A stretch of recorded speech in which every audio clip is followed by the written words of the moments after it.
Hello Summoners, Chords of Thought here, bringing you another guide. Now let's get started on why you came here, and that's knowledge. And today's lesson is Lissandra, the Ice Witch, so let's get started. Starting off with runes, a good strong starting point is a high damage build with a little survivability. This leaves you with a plus 31 ability power and plus 6.7 magic resist.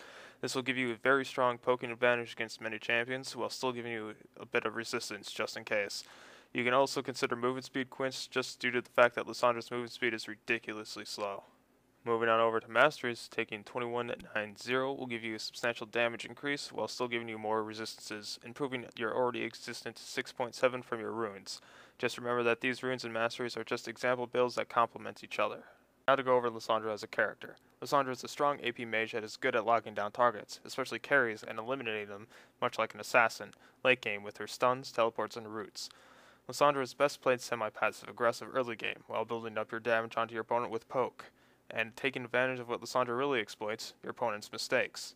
Also, being able to stasis herself, much like Sonya's Hourglass, can force your opponent to switch focus, granting your team an upper hand of a couple of seconds, especially if used in coordination with Sonya's. Though Lissandra does have some openings in her defenses, Lissandra's cooldowns are long, especially at early levels.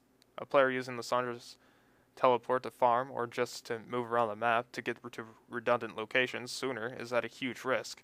With her teleport being really her only means of escape due to her very low movement speed, it can make her very vulnerable when it's down, or when she's stunned, rooted during the channel. Now moving on to abilities, starting with Lissandra's passive, Iceborne. Every 18 seconds Lissandra's next ability costs no mana.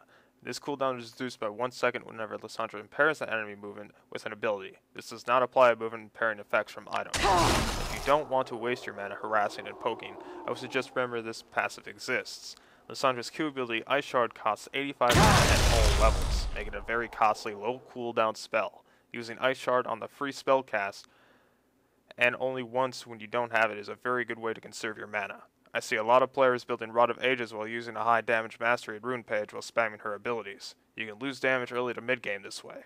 Buying a Chalice of Harmony can give you a quick advantage for a lot cheaper while you build your damage items. Next up on the ability list is Ice Shard. It throws a spear of ice that shatters when it hits an enemy, dealing 75, 110, 145, 180, and 215 plus 0.65 ability power and magic damage. And so moves at 16, 19, 22, 25, and 28% for 1.5 seconds.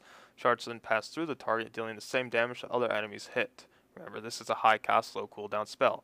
Overcasting Ice Shard can leave your mana pool clicking on empty before you know it. I suggest learning to control your urges to overly poke your opponent and use Ice Shard in coordination with Iceborne for the most use out of this ability. On the other hand, Ice Shard is a great poking spell, with an ability to break off into a small cone after it hits the first enemy and carry on without diminishing returns. Gives you an advantage when your opponent tries to hide behind creep. This can make your opponent play in an opening in the lane, making them more vulnerable to ganks, but less likely you will hit them with the Ice Shard. Moving on to the second ability, Ring of Frost. Ring of Frost deals 70, 110, 150, 190, and 230.60 ability power and magic damage to nearby enemies and roots them for 1.1, 1.2, 1.3, 1.4, and 1.5 Ring of Frost is an amazing ability to set up ganks with, using Glacial Path to your opponent, and then activating Ring of Frost to root them, and then Ice Shard for extra damage and slow proc is an easy kill or waste of your opponent's summoner spells. Just remember that Ring of Frost is a root, not a stun. Anybody hit by Ring of Frost can still cast spells and auto-attack. On another note, you can easily clear lanes with a well-timed Ice Shard and a Ring of Frost in the middle of the creep. This clears all creep, allowing you to roam and force your opponents to stay in lane. For Lissandra's third ability, Glacial Path. Cast an Ice Skull that deals 70, 115, 160, 205, and 250, plus 0.6 ability power and magic damage to all enemies hit. Reactivating this ability transports Lissandra to the claw's current location. Glacial Path is a great escape and initiation tool, but with no other means of escape or to re-engage, it means once cast, there is no going back.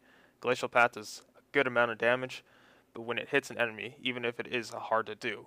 But that being said, it's still important to be able to hit your targets when you need to. Late game 300 plus damage can be the difference between shutting down a prior target or not. Lastly, Lissandra's ultimate, Frozen Tomb.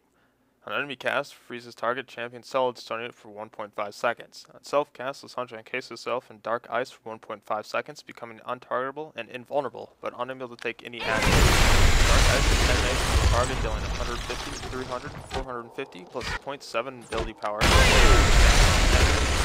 Ice Slash for 3 seconds to slows enemy movement speed to 20%. Frozen Tomb is a great way to deal huge damage to a priority target and keeping them still, and a great way to defend yourself when focused by the enemy team. Remember that the damage isn't directed on only one target, but an area of an effect. If you can't reach your target, encase a closer target in Frozen Tomb. Now, Frozen Tomb coordinates greatly with Sonia's Hourglass in many ways. If you become focused in a team fight, use Frozen Tomb followed by Ring of Frost and directly going into a stasis again with Zonia's. This lets you deal huge AoE damage while confusing the enemy team, making their focus on you literally pointless for 4 seconds. This also performs 3 different types of crowd control during a fight. First, an AoE slow, second, a close proximity route, and third, a terrain-like buffer. Now for building Lissandra. Lissandra can be built a few different ways, but to maximize on the build I've given you already this far, I'll explain the core items again. I would recommend buying Sorcerer Shoes over Ionian Boots. Ionian Boots can impede on your early game by supporting the spamming of abilities without mana regeneration, and Sorcerer Shoes can give you a 1-up on your opponent who builds early magic resist. Next, buy a needlessly large rod, skipping over Blasting Wand. This will give you an extra boost in your ability power and damage, and can build into one of your 2 core items.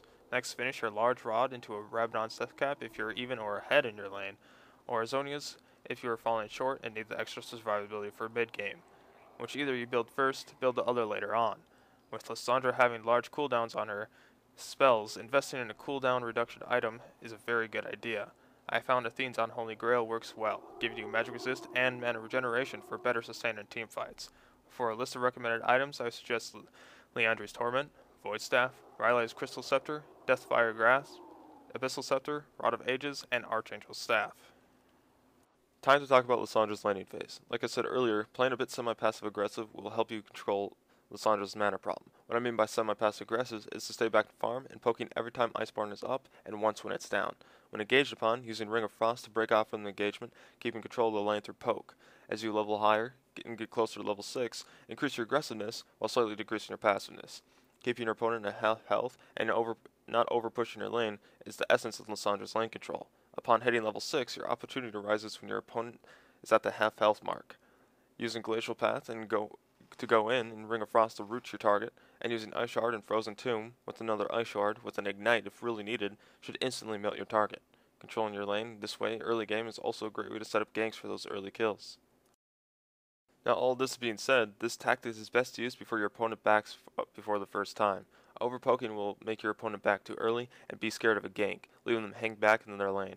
If your opponent buys early magic resistant health, then playing more passive than aggressive should be your top priority. If you're too scared to play passive, just remember that buying a Sorcerer Shoes and just a needlessly large rod will allow you to clear early lanes instantly for farm. Down to the point, Lissandra's mid-game and late game is better than their early game. If you can make the impression that you're stronger than you actually are early game, then you're doing it right. Now it's time to talk about mid to late game team fights. Lissandra is a very well suited champion for shutting down priority targets such as carries with huge amount of CC and quick damage. When a fight is initiated and there is no going back, throw Glacial Path straight into the enemy's priority target and locking it down with your full combo. Be sure your team is also focusing your priority target due to the fact that Lissandra is not an assassin and sometimes does not have enough damage to completely kill her target. Don't fret over this though. Although you may not kill the intended target yourself, your massive amounts of crowd control is enough to stop them from being a giant threat to your team. If a team fight starts, and you happen to be smack dab in the middle, and being focused, it's sometimes better to use Frozen Tomb on yourself instead of an enemy. Doing this, along with Zonia's Hourglass, is a very strong combination. This can leave the enemy teams focused on you to become confused and leave them in a jumbled mess, giving your team a heavy advantage in the team fight. Remember, Lissandra is not an assassin, and is best suited to fight alongside the team. Work together with your team, and you'll be able to use the most out of Lissandra's skill set. Thank you guys for watching, and I wish the best of luck for your coming games. Feel free to like or dislike or leave a comment. Feedback is more than welcome. Finally, if you want to see more guides and see upcoming guides for your favorite champions, click the subscribe button. As always, this has been Course of Thought. Have a good week, and I'll see you guys next time.